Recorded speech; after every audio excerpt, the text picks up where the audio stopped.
मैं डॉक्टर पूर्ण प्रकाश जाटव, हिंदी विभाग, राजकीय महाविद्यालय बांदीकुई। छात्रों, आज हम बीए पाठ तृतीय वर्ष के जो आप छात्र हैं उनके बारे में हिंदी साहित्य के इतिहास की अपन चर्चा कर रहे थे। उसमें चतुर्थ जो काल है, आधुनिक काल, आधुनिक काल जिसकी समय सीमा सन 1900 से आज तक मानी गई है, जिसमें आधुनिक काल को दूसरा जो नाम है वो गद्य काल नाम दिया है। नामकरण देखिए, आचार्य रामचंद्र शुक्ल ने हिंदी साहित्य के इतिहास के चतुर्थ कालखंड को गद्य काल की प्रमुखता के कारण उसे गद्य काल नाम दिया। अर्थात सन 1843 ईस्वी से 1923 ईस्वी इसे स्वीकार किया। इसके अन्य नाम जैसे गद्य काल आचार्य रामचंद्र शुक्ल के द्वारा, वर्तमान काल मिश्र बंधुओं के द्वारा, आधुनिक काल डॉक्टर राम कुमार वर्मा के द्वारा, आधुनिक काल डॉक्टर गणपति चंद्र गुप्त के द्वारा दिया गया।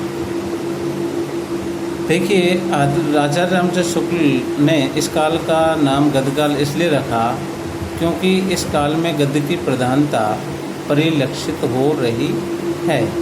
तथापि गद्य काल कहने से इस काल का प्रचुर परिमाण में लिखा गया पद्य साहित्य उपेक्षित सा हो जाता है।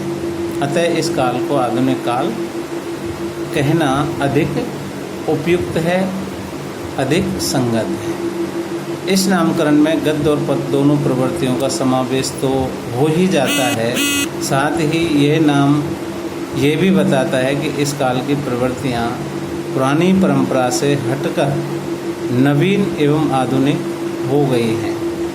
निश्चय ही आधुनिक युगबोध ने साहित्य को दरबारी परिवेश से बाहर निकाल कर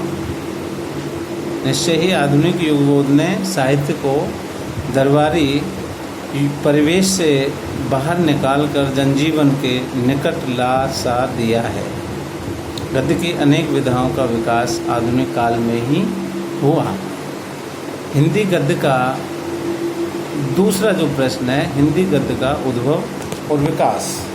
देखिए, आचार्य रामचंद्र शुक्ल का मत है कि बल्लभाचार्य जी के पुत्र गोसाई विट्ठलनाथ जी ने श्रृंगार रस मंडन नामक एक ग्रंथ ब्रजभाषा गद्य में लिखा था, जिसकी भाषा अपरिमार्जित एवं अव्यवस्थित है। इसके उपरांत वार्ता साहित्य की रचना गद्य में हुई। यद्यपि अब तक शताधिक वार्ता हो चुके हैं, वार्ता ग्रंथ प्राप्त हो चुके हैं, पर महत्वपूर्ण दो ही ग्रंथ हैं, जिसमें 84 वैष्णवन की वार्ता, 252 वैष्णवन की वार्ता। इन दोनों वार्ता ग्रंथों के रचयिता मूल रूप में बल्लभाचार्य जी के पुत्र गोसाई विट्ठलनाथ हैं। अगला अपन देखते हैं कल। Thank you.